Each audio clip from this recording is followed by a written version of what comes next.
오늘 함께 나눌 본 말씀은 신명기 32장 48절에서 52절까지 말씀입니다. 바로 그날에 여호와께서 모세에게 말씀하여 이르시되 너는 여리고 맞은편 모압 땅에 있는 아바림 산에 올라가 르보 산에 이르러 내가 이스라엘 자손에게 기업으로 주는 가나안 땅을 바라보라. 내 형 아론이 호르 산에서 죽어 그의 조상에게로 돌아간 것 같이 너도 올라가는 이 산에서 죽어 내 조상에게로 돌아가리니 이는 너희가 신 광야 가데스의 무리바 물가에서 이스라엘 자손 중 내게 범죄하여 내 거룩함을 이스라엘 자손 중에서 나타내지 아니한 까닭이라. 내가 비록 내가 이스라엘 자손에게 주는 땅을 맞은편에서 바라보기는 하려니와 그리로 들어가지는 못하리라 하시니라. 아멘. 네, 오늘 본 말씀은 이제 모세의 노래가 이제 끝이 나고 신명기가 끝나가는 시점에 모세의 죽음을 예고하고 있는 부분입니다. 즉 하나님께서는 모세가 노래를 지어 이제 백성들에게 가르친 당일에 그에게 느보산에 올라가 가나안 땅을 바라보라고 명하시고 그가 거기서 죽게 될 것을 예고하셨습니다. 이런 모세의 죽음 예고는 이미 이전에도 몇 번 나왔습니다. 출애굽기 3장 23절에서 29절에서 이미 예고하셨고 이제 신명기가 끝나는 이 시점에 다시 또 반복해서 모세의 죽음을 알리며 모세의 시대가 이제 곧 종결됨을 나타내고 있습니다. 아울러 또 제가 사람으로 하나님의 약속에 참여하지 못하게 됨을 우리에게 다시 한번 상기시켜주고 있습니다. 하나님의 백성으로 하나님의 율법에 순종하기 위함인 그 하나님의 마음을 알 수 있는 대목입니다. 오늘 본문을 통해 우리에게 주시는 교훈이 무엇인지 하나씩 살펴보기를 원합니다. 모세가 이스라엘 가르칠 노래를 마친 후에 이제 48절 이하는 전혀 다른 분위기를 형성합니다. 본문에는 모세를 향한 명령이 나옵니다. 첫 번째 명령은 올라가라입니다. 49절 상반절 보겠습니다. 너는 여리고 맞은편 모압 땅에 있는 아바림 산에 올라가 느보 산에 이르러. 모세가 올라가야 할 곳은 아바림 산에 있는 느보입니다. 그리고 두 번째 명령은 보라입니다. 49절 하반절을 보면 내가 이스라엘 자손에게 기업으로 주는 가나안 땅을 바라보라. 모세가 보는 것은 어디입니까? 그 이스라엘이 기업을 차지할 그 가나안 땅입니다. 그리고 그곳에서 모세의 죽음을 예고하십니다. 본문 50절입니다. 내 형 아론이 호르 산에서 죽어 그의 조상에게로 돌아간 것 같이 너도 올라가는 이 산에서 죽어 내 조상에게로 돌아가리니. 모세가 그곳에서 죽음을 맞이한다는 내용입니다. 모세의 죽음에 대해 이미 언급이 되었지만 모세가 이제 모압에서 그 토라 선포를 마친 후에 나오는 또 그의 죽음은 이제 이 전과는 또 다른 뉘앙스로 느껴집니다. 이제 진짜 마지막으로 죽음에 대한 언급에 이어서 조상에게로 돌아가리라 라고 말하고 있습니다. 모세의 죽음에 대한 서술은 민수기 27장 12절 3절을 똑같이 연상케 합니다. 민수기 27장 12절 13절을 제가 한번 읽어보겠습니다. 여호와께서 모세에게 이르시되 너는 이 아바림 산에 올라가서 내가 이스라엘 자손에게 준 땅을 바라보라. 본 후에는 내 형 아론이 돌아간 것 같이 너도 조상에게로 돌아가리니. 하나님은 모세를 향하여 아바림 산에 올라가라. 그리고 땅을 바라보라. 그리고 이렇게 명령하시고 아론과 같이 너 또한 조상에게로 돌아가리라 라고 말씀하셨습니다. 민수기에서 아바림 산이 이제 신명기에 와서 보다 상세하게 구체적인 느보가 되었습니다. 성도 여러분, 이 죽음은 아무도 피할 수 있는 것이 아닙니다. 아무도 피할 수 없는 인생의 길이란 말입니다. 모세도 마찬가지죠. 모세라고 해도 별 수 있겠습니까? 그저 한낱 인간에 불과합니다. 50절은 하나님께서 그 사랑하시는 종 모세에게 이제는 인생을 마감할 시간이 임박했음을 말씀하시는 내용입니다. 이제 힘겹게 달려온 멀고도 험했던 그의 레이스가 이제는 결승점을 눈앞에 두게 되었습니다. 이처럼 모든 사람은 이 죽음이라는 운명을 피하지 못합니다. 이것은 하나님께서 정하신 인생의 길이기에 우리 또한 묵묵히 받아들여야 하는 것입니다. 프랑스 속담에 이런 속담이 있다고 합니다. 이 세상에서 죽음과 세금만큼 정확한 것은 없다. 네, 맞는 말이죠. 물론 성경에도 나와 있습니다. 히브리서 9장 27절에 보면 한 번 죽는 것은 사람에게 정해진 것이라고 했습니다. 하나님께서 정하신 일은 감히 누가 막을 수 있겠습니까? 사람들은 누구나 죽음을 피할 수 없다고 말하면서도 마치 자신은 죽지 않을 것처럼 생각하는 경향이 있습니다. 아주 어리석은 모습입니다. 성도 여러분, 그렇다면 우리는 어떻게 해야 되겠습니까? 우리는 죽음을 대비하는 삶을 살아야 하는 것입니다. 잘 살아야 한다는 말입니다. 죽음이 피할 수 없는 운명이라면 그 시간에 이르기 전에 우리 각 사람에게 주어진 이 시간과 이 자원들을 잘 활용해야 하는 것입니다. 건강이 있을 때 여러분 많이 돌아다니시길 바랍니다. 많이 여행도 다니시고 멋진 경치도 많이 보시길 바랍니다. 물질이 주어졌을 때 하나님의 위에 기꺼이 마음껏 쓰시기를 바랍니다. 일가 튼튼할 때 맛있는 것도 많이 드시기를 바랍니다. 그리고 무엇보다 최선을 다해 예배드리시고 복음 전하시기를 바랍니다. 다 죽음이 오기 전에 우리가 마음껏 누릴 수 있는 것들입니다. 인생의 끝은 여러분 생각보다 빠르게 다가옵니다. 그날이 길지 못하다는 말입니다.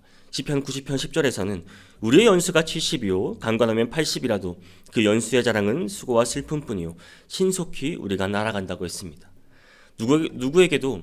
누구에게나 그 허배에도 좋을 만큼의 충분한 시간이 주어지지 않는단 말입니다. 우리가 쓸데없이 노닥거리고 시간을 보낼 때도 죽음은 지체하지 않고 우리 곁으로 다가오고 있습니다. 우리가 정신을 차리고 정말 매일 근신하며 매일 말씀을 보며 하나님께 순종하며 세월을 아껴야만 하는 까닭이 이것입니다. 우리가 조금만 방심하고 또 게으름을 피우다가는 자신이 해야 할 일들을 다 마무리 짓지 못한 채 너무 빨리 죽음을 맞이할 수도 있습니다.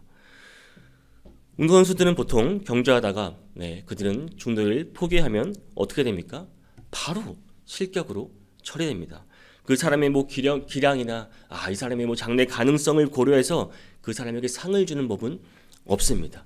여러분 인생도 마찬가지입니다. 인생의 길에서 우리가 포기하거나 우리의 인생을 기권하는 사람 또한 마찬가지란 말입니다. 사랑하는 성도 여러분, 우리는 언제든지 인생은 짧으며 또 해야 할 일들이 많다는 사실을 염두에 두고서 하루하루의 삶에 있어 여러분 최선을 다해야만 하는 것입니다. 이미 지나고 난 후 후회해도 그때 절망해도 아무 소용 없습니다. 죽음은 아무도 차별하지 않고 모든 사람에게 동일하게 찾아옵니다. 모세에게도 우리에게도 말입니다. 이 땅에서 어떠한 삶을 살았느냐에 따라 우리의 인생은 여러분 확연하게 달라질 것입니다. 이 점 유념하시고 오늘 하루를 살아도 이젠 어제와는 다른 마음으로 여러분 살아가시기를 바랍니다. 또한 우리는 오늘 본문을 통해 죽음이 모두에게 찾아오듯이 죄에 따르는 책임도 모두에게 동일하다는 것을 볼 수 있습니다. 그 아무리 모세라고 해도 말입니다. 본문 51절 상반절을 보면 이는 너희가 신 광야 가데스의 무리바 물가에서 이스라엘 자손 중 내게 범죄하여 모세가 그토록 염원했던 가나안 땅에 들어가지 못하고 그 느보산에서 죽을 수밖에 없는 이유를 말씀하고 있습니다. 그것은 그가 신 광야 가데스의 무리바 물가에서 하나님께 범죄한 까닭이었습니다. 민수기 20장 1절에서 13절에 이 자세한 내용이 나옵니다. 그 내용이 무엇입니까? 이스라엘 백성들이 이제 물이 없다고 모세와 아론에게 불평하기 시작합니다. 우리를 여기서 죽게 할 삶이냐? 차라리 죽었더라면 좋았을 것이 이렇게 불평을 하자 하나님께서 모세에게 말씀하십니다. 자, 이제 지팡이를 가지고 내 형 아론과 함께 회중을 모으고 그들의 목전에서 너희는 반석에 명령하여 물을 내라라고 말씀하셨습니다. 그런데 모세가 어떻게 하죠? 반석에서 물을 내라라고 하고 모세가 그의 손을 들어 이제 지팡이로 반석을 2번 툭툭 내려쳤습니다.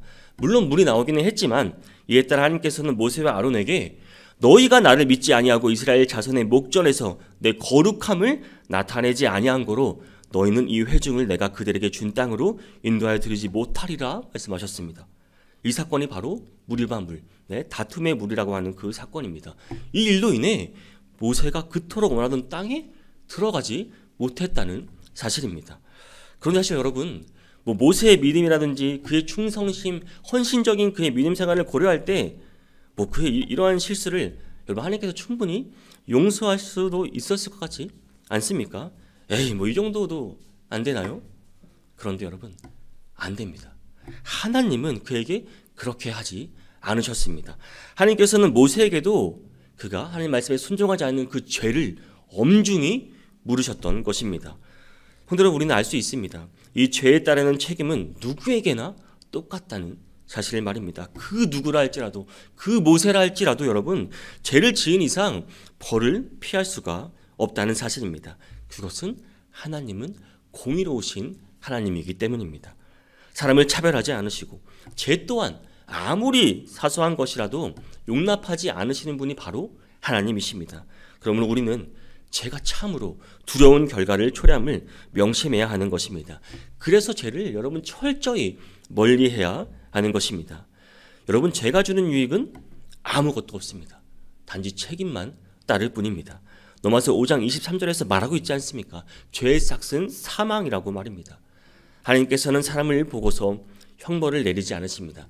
그 사람의 죄에 따라서 형벌을 내리십니다. 누구든지 그리스도 안에서 의를 행하면 상급을 받게 되지만 아무리 특별한 사람이라도 그 악과 불의를 행하면 형벌을 받게 되는 것입니다. 그러므로 사랑하는 성도 여러분, 우리가 교회에서 내가 어떠한 직분을 맡았든지 또 그동안 내가 하나님께 얼마나 충성했는지는 아무 상관없습니다. 누구에게나 죄는 동일한 책임에 따른다는 사실을 깨달으시기 바랍니다. 그로 인해 죄를 멀리하는 삶, 죄와 무관한 삶을 살아가겠다고 다시 한번 이 시간 여러분 결단하는 시간이 되기를 원합니다. 그래서 우리가 성도로서 마땅히 해야 할 의무가 바로 하나님께 영광을 나타내는 것입니다. 본문 51절 하반절을 보면 내 거룩함을 이스라엘 자손 중에서 나타내지 아니한 까닭이라. 모세의 죄가 중요하게 취급되는 이유가 바로 여기에 있습니다. 우리가 그냥 성경을 읽으면 모세의 행위가 하나님을 진노를 살 만큼 심각한 죄가 되는 것은 아니라고 여러분 생각할 수도 있으나 하나님께서는 이 문제를 간단히 취급하지 않으셨습니다. 그만큼 중요하기 때문입니다. 그 핵심은 모세가 하나님의 거룩하심을 이스라엘 자손 중에 나타내지 않았다는 사실입니다. 우리는 여기서 성도들에게 요구되는 가장 큰 의무가 하나님의 영광을 나타내는 것임을 알 수 있습니다. 성도 여러분, 우리는 하나님의 영광을 위해서 창조된 자들입니다. 우리는 자신의 변화에 대해 정확한 이해를 해야만 하는 것입니다. 우리의 겉모습은 예수님을 믿기 이전과 똑같을 수 있습니다. 그렇죠? 우리가 눈이 더 커지나요? 아니면 코가 더 커지나요? 우리의 키 등의 변화가 아무것도 생긴 것은 아닙니다. 그런데도 성경은 우리를 새로운 피조물이라고 가르칩니다. 우리가 새로 지음을 받았다는 것입니다. 고린도후서 5장 17절 말씀이죠. 그런즉 누구든지 그리스도 안에 있으면 새로운 피조물이라. 이전 것은 지나갔으니 보라 새 것이 되었소이다. 우리는 예수 그리스도를 믿는 순간 하나님께서 우리를 새로운 피조물로 지으신 것입니다. 거듭났다고 하는 말이 바로 이 말입니다. 죄 아래에 있던 우리가 죄에 대해서 죽고 이제는 하나님에 대해서 산 자가 되게 하신 것입니다. 이 세상에 속하였던 우리로 이제 하나님의 나라의 시민, 하나님의 백성, 하나님의 자녀가 되게 해주셨다는 말입니다.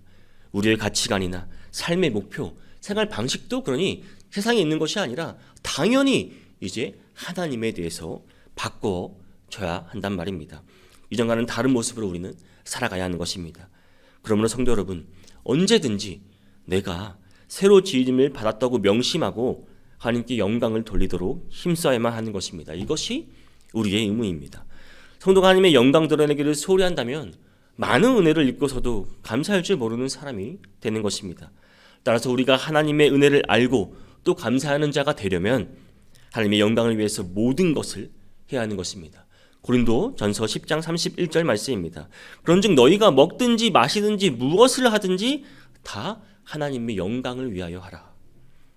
사랑하는 성도 여러분, 우리는 어떤 상황에서도 자신의 영광을 추구해서는 안 됩니다. 우리에게 있는 모든 것은 하나님께서 주셨다는 사실을 여러분 기억하시기를 바랍니다. 우리를 구별하신 분도 하나님이십니다.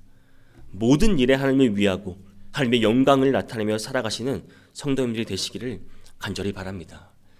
사랑하는 성도 여러분, 우리는 자신의 날이 결코 길지가 못하며 그 시간 또한 충분하지 못함을 알고 세월을 아끼며 살아가시기를 바랍니다.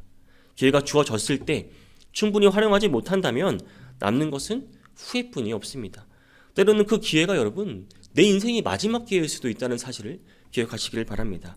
사람은 아무도 죽음을 피할 수 없고 그것은 우리가 자고 있는 시간 또 쉬는 시간에도 여전히 죽음은 우리 곁으로 다가옵니다.